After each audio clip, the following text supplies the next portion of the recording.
So let's say you get the Ethereum address of a whale, right? And I'll show you in a bit also how to find those addresses. Uh, normally what you do when you get an Ethereum address, right? You go to Etherscan, you go to this Ethereum Explorer, and you see this, and I guess it's all right. You can look a little bit here what's going on, but it's hard to parse. It's hard to understand. Get like a big picture and see what they're doing. You probably want to go to these ERC20 token transactions to see what they've been buying or selling. So it looks like they've been doing some Curve and USDC. Okay, not very convenient, right? So I'm going to go through. I have a bunch of tools here I want to show you today to help you analyze. You can use it for your own Ethereum address too, but in particular today we're going to show you how to look at some whale addresses, see what they're doing, maybe copy them, or at least have an idea of their moves, and then you can prepare and yourself accordingly, right? Well, first, how do you find these whale addresses? Well, like this one is just on Twitter. Just people were talking about it, right? So this is supposedly the Alameda address. Alameda meaning the FTX guys. Okay, it's like this investment arm. They call it Alameda Research. I don't think they're doing a lot of research. They're just doing a lot of investing. But anyway, so let's say you don't have any address. You want to look for some addresses. Well, like the basic way, I guess, like the free way you could do. You could maybe look at some of this like recent trades. Here I'm using DEX tools here. I think this is a free feature. So you go here to the big swaps.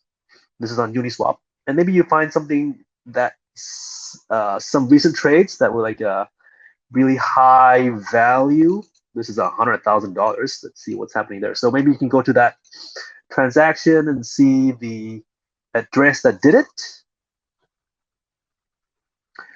And then you have that address, right? Then you can analyze it and see if you can find anything that's interesting using that address. This might take a little bit more manual work to kind of go through these addresses and see, okay, which one is maybe worth following around and which one is not. Which one? Because not everybody who has a lot of money is a smart trader.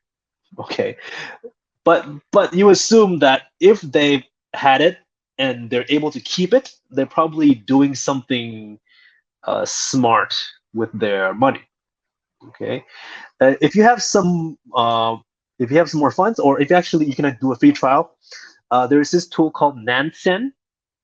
Nansen, they actually have a free trial. I got the pro plan here. There's the recent discount, and they have this tool called Smart Money. So what this Smart Money tool does is it just allows you to see what they have, these addresses that they have categorized using their algorithms or whatever as smart money, people who know what they're doing with their money.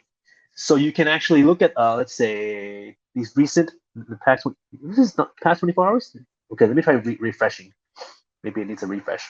So it'll tell you what the smart addresses are.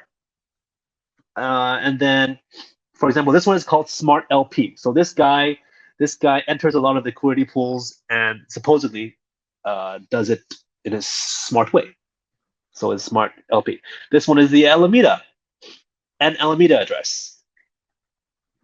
This one is Flash Boy. Some of these are just nicknames. I'm not sure if Flash Boy means it's called Flash Boy or they just use Flash loans. But yeah, so you can look at these as well. This is also a good source of address. So this one's called Smart LP. You can just click and open that. And then I would, you get this address over here, right? And you can copy that. So basically, once you have the address, then you get ready to start doing some digging. By the way, let me know in the comments if you have any questions. All right. And I'll try to remember to check from time to time. Okay, so we have the address now. Okay, so if you look here in Nansen, maybe it's not super clear what this guy is doing. So now, once I have the address, I want to use some other tools that will help me to visualize and see very quickly and easily what this guy is doing. Okay, what's this? Oh, I don't need that. So I have this smart LP address. I'm gonna copy it. Okay, first tool I might want to use is this one called 8board. This one I actually have that Alameda address already loaded. So what you would do is you would just paste in the address that you want to look at, and then it'll tell you very quickly what the address is worth at the moment, and it's across several different chains: Ethereum, Binance Smart Chain, Terra, Solana, Polygon. So you'll get a very quick overview of what this guy's doing across multiple chains. So this one's maybe not so interesting. Maybe this is what maybe they've taken their profits or moved them somewhere else. But okay, let's look back at that Alameda address, because that's what look at that. What is that? $162 million. 255 now. Okay, so let's see what this guy is doing. Okay, so what's the majority of their assets in? So right now they're majority wrapped ETH. Majority ETH. Surprisingly, not stable coins. Majority ETH.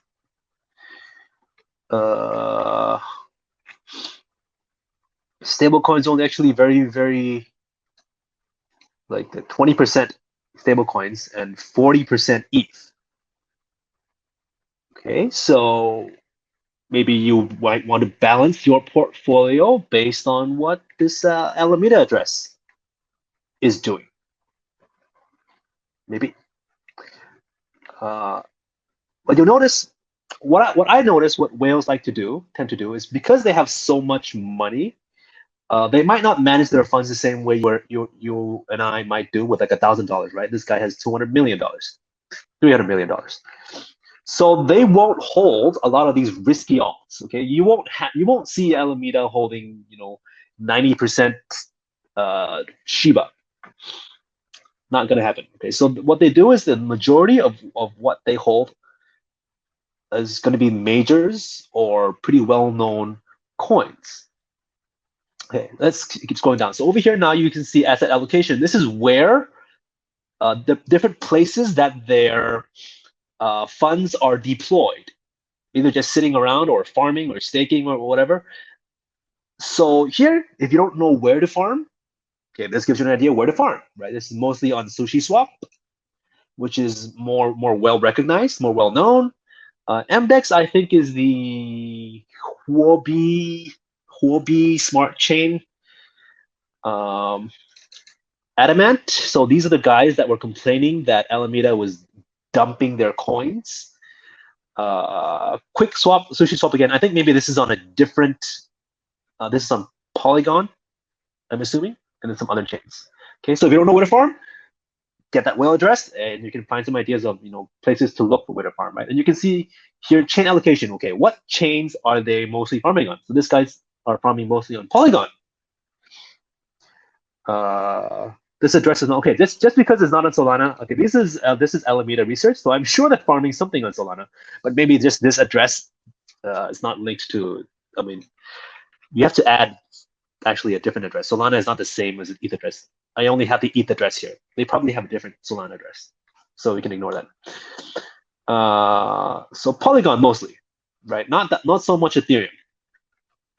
So what does that tell you? Okay, maybe the farming opportunities to be looking for are to be found maybe more on Polygon, not on Ethereum. Okay, so what are they farming? All right, first of all, you can see here in the wallet to see. Okay, let's hide the small balances. You can see what they're holding, and as I told you, right, the majority, the most of what they're holding, right, is the more well-known, more established coins. ETH, Matic, you need Matic for Polygon. USDC, a little bit of USDT. Now you notice I've told this in the fundamental channel as well. Okay, the stable coin I like to hold is USDC, not Tether, because USDC is backed by 1-to-1 by the dollar. Tether is backed by IOUs. Like it's stable, because people believe in it, but until they don't, and then the day they don't, then you lose your peg, right? But the USDC, if people don't believe in it, okay, maybe you might temporarily lose the peg, but it's backed by $1. You can switch it to $1, right? So okay, so we're gonna keep going down now. You can see what they're holding, kind of. So you can kind of use this to see what coins you might want to buy. Don't buy Titan. That's dead. But yeah, you can see the majority of what they're holding, right? Stable coins, DAI, Sushi, Matic, ETH. You don't see majority of their holdings in